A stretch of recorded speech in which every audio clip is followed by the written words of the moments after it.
Ephesians chapter 4, continuing our Bible series through the book of Ephesians. Ephesians chapter 4 is where we will be at today.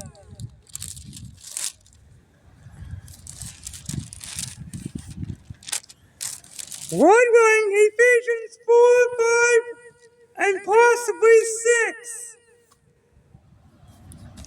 With that stated, let's begin.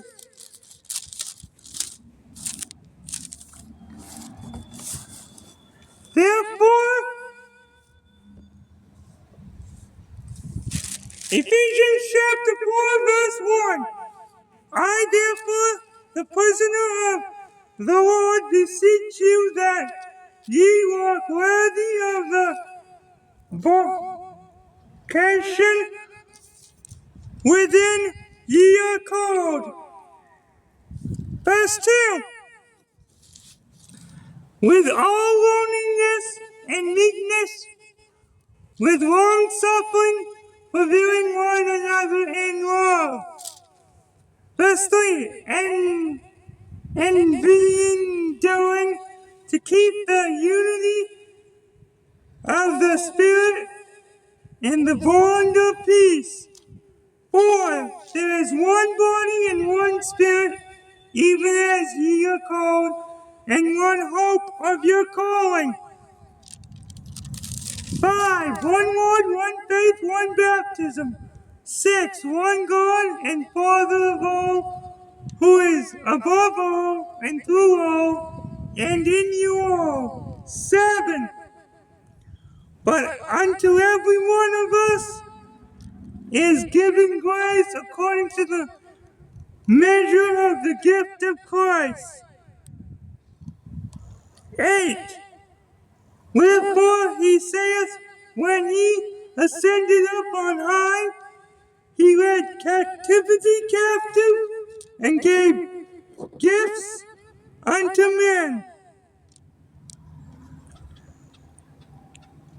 9. Now that he ascended, what is it but that he also descended first into the lower parts of the earth?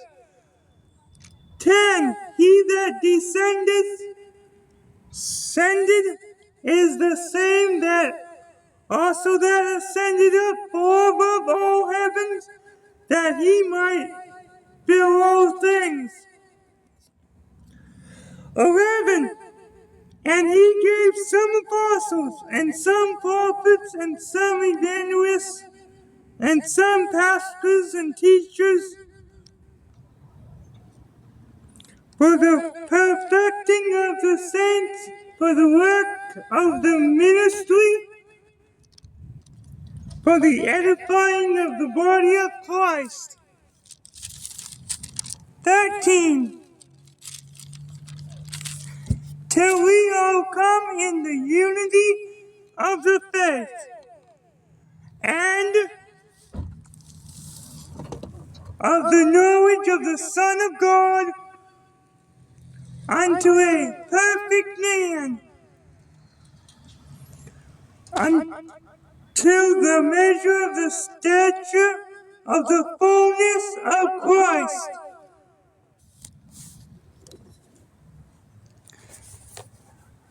14. That we henceforth be no more children, tossed to and fro, and carried about with every wind of doctrine, by the sight of men, and cunning craftiness, whereby they lie in wait to deceive. 15. But speaking the truth in love, may grow up into him in all things which he is the head, even Christ,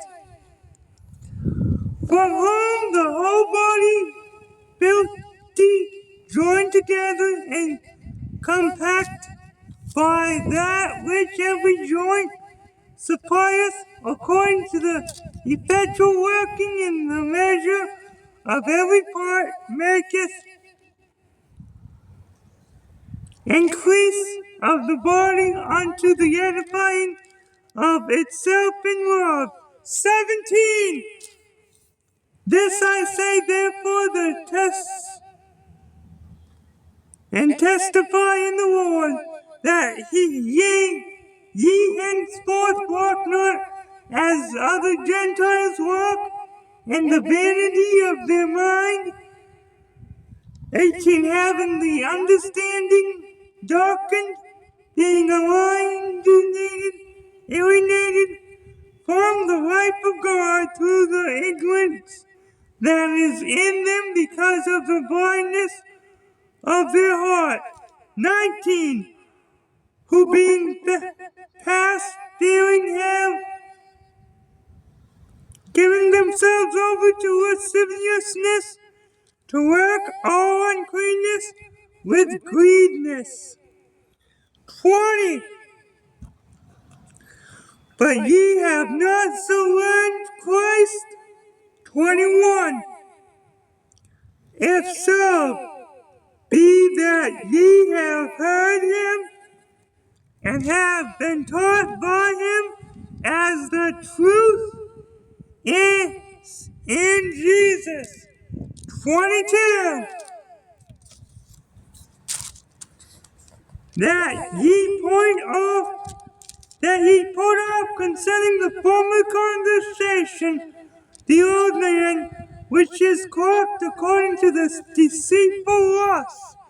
23, and be renewed in the spirit of your mind.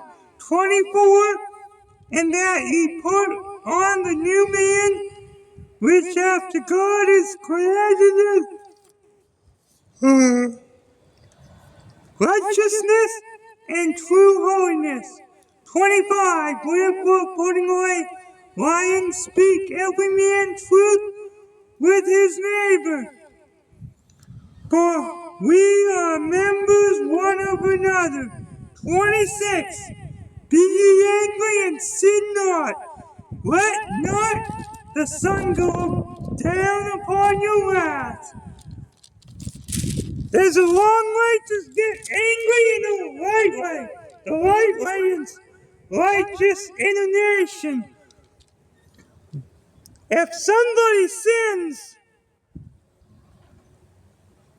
we should be angry at the sin, not the person. That's called righteous indignation. 27. Neither give place to the devil. 28.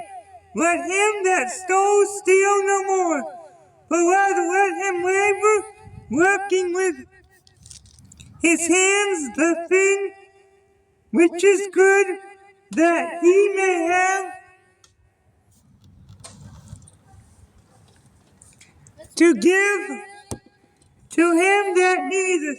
29.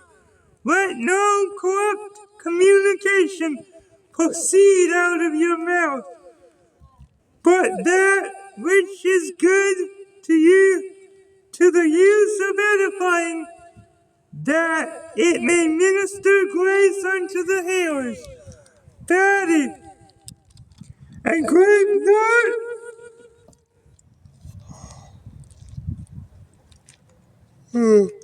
30.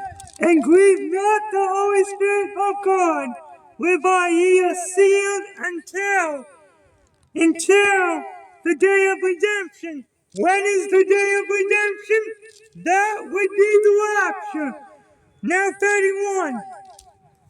Let all bitterness and wrath and anger and clamor and evil speaking be put away from you with all malice. 32. And be ye kind one to another, tender-hearted, forgiving one another, even as God, for Christ's sake, hath forgiven you. That was Ephesians chapter 4. See you next time, Lord willing, for chapter 5. God bless. See you next time. Bye-bye.